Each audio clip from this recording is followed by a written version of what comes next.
Mire, la justicia en este país ni es justicia, ni es pronta, ni es expedita. A veces verdaderamente tiene que surgir en la sociedad alguna persona notable que demuestra que este sistema está corrupto y está infiltrado por los propios homicidas. Mi compañero Raúl Flores Martínez nos tiene el día de hoy una historia sorprendente. Raúl, ¿cómo estás? ¿Cómo estás? Buenos días, Paco, y buenos días al auditorio. Una historia de estas que vale la pena contar y sobre todo reconocer. Irenea Buendía es activista porque en el 2015 matan a su hija. Feminicidio, el esposo era policía judicial del Estado de México. Sin embargo, la señora con estudios de secundaria tuvo que leer los libros de su hija porque ella estaba estudiando Derecho, estaba haciendo el servicio social en el Ministerio Público de Chimalhuacán, leyó los libros, compró otros de Derecho y a partir de ahí, Paco, con el pronunciamiento de la Suprema Corte de Justicia de la Nación que se debía volver a abrir el expediente, a partir de ahí la señora, como se dice popularmente, le da vuelta al Ministerio Público y los obliga con prueba en mano de que su hija había sido asesinada y no fue un suicidio. Pero ¿qué te parece, Paco, si vemos lo siguiente? Vamos a verlo, Raúl. No fue suicidio. ¡Fue feminicidio! ¡No fue suicidio! ¡Fue feminicidio!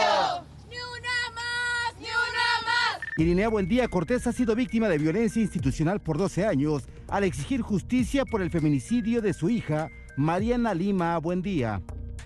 El 29 de junio de 2010, Mariana, pasante de Derecho y ama de casa de 29 años de edad, perdió la vida en su hogar en el municipio de Chimalhuacán. Presuntamente se había suicidado. Su esposo, Julio César Hernández Ballina, policía ministerial, en distintas ocasiones la había violentado. Mi hija se casa con él el 13 de diciembre del 2008. Mi hija vive casada con él 18 meses. A la tercera semana le puso su primer golpiza. Allí se terminó la luna de miel que habían iniciado y fue una vida de extrema violencia esos 18 meses que él vivió casada con él, en donde hubo violencia física, en donde hubo violencia psicológica, violencia económica, violencia patrimonial, porque mi hija prácticamente no tenía casa, el único dueño que era de la casa era él. Hubo violencia sexual también. Dentro de las irregularidades de la carpeta de investigación, no aparecen los nombres de quienes realizaron el levantamiento del cadáver, ni el de los peritos que analizaron la escena del crimen. Sin embargo, aparecen fotografías donde se ve a Julio César en el grupo de agentes ministeriales encargados de proteger y analizar las pruebas y el lugar del supuesto suicidio. El 9 de septiembre de 2011, el Ministerio Público del Estado de México concluyó que Mariana Lima Buendía se había suicidado y decidió no ejercer la acción penal. Era un servidor público. Desde un principio, cuando se presenta el grupo investigador al lugar de los hechos, que fue el Ministerio Público Miguel Ángel Vítores, junto con la médico forense Yaneli Yoali, inmediatamente yo me doy cuenta de que iban a encubrirlo, porque en 10 minutos terminan de hacer la diligencia. Lo único que se llevan es el cuerpo de mi hija, pierden toda la cadena de custodia, la dejan allí en la casa de Julio César, que era el esposo de mi hija, y él se encarga de perderla. Ante esta negativa de justicia, Irenea Buendía inició una lucha contra la impunidad.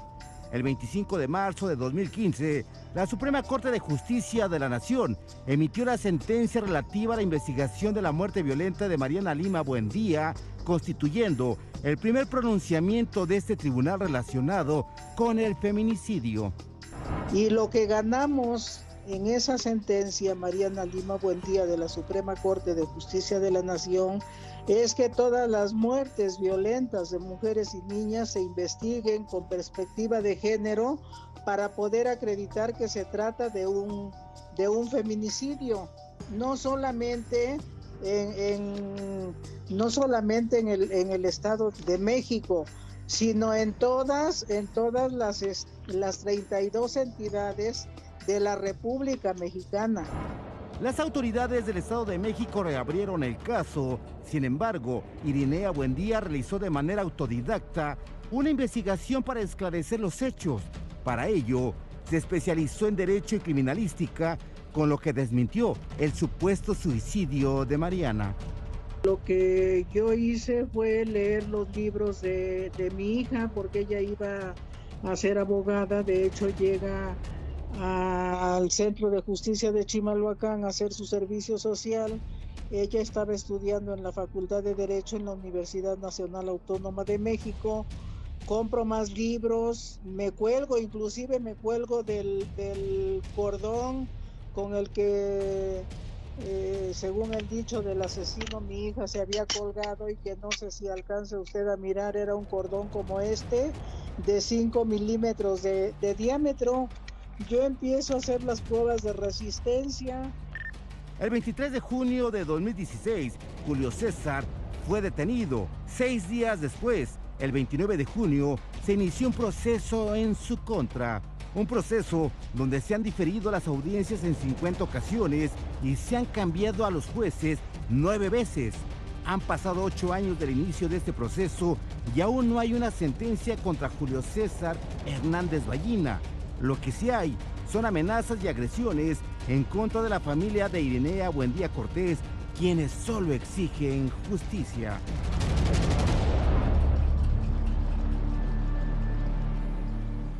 Raúl, ojalá que la gente haya puesto atención en dos cosas. La señora, ella misma, hace el ejercicio de colgarse como supuestamente se había suicidado su hija, y que este infeliz, maldito asesino está en la cárcel y era parte de los que estaban investigando el suicidio de su hija. Y aquí lo que siempre ha sido, mi querido Paco, es que el ciudadano tiene que hacer su propia investigación. La señora con estudios de secundaria, que aquí es muy destacable decirlo, tuvo que estudiar criminalística y otras cosas que tienen que ver con el derecho. Tú eres abogado y sabes que es complicado estudiar, y sobre todo cuando tienes universidad es complicado. Ahora imagínate, y aquí se resalta esto, la señora con estudios de secundaria se vuelve una abogada experta para meter al asesino de su hija a la cárcel. Oye, pero además de todo nos contabas el diámetro, bueno, el largo del cordón y cómo se había ahorcado. Así es, de una armella de la puerta que mide, la chica medía unos 60, el cordón 50 centímetros, ahí es... O sea, 1.10, ¿no? 1.10, 2.10, sí, exactamente, y la puerta medía menos de 2 metros, y ahí es cuando les comprueba. Prácticamente ahora sí, con una prueba. Ella misma se cuelga. Se cuelga y señala que el cordón no aguantaba el peso, la armilla tampoco, y mucho menos que la chava se haya colgado y se haya ahorcado sola. ¿Qué tal? Pues maldito asesino que está tras las rejas. Qué pues todavía no hay sentencia, y lo que pide la señora Irenea es que las autoridades y los jueces ya le pongan una sentencia para hacerle justicia a su hija. Muy bien, Raúl, muchísimas gracias. Gran historia el día de hoy.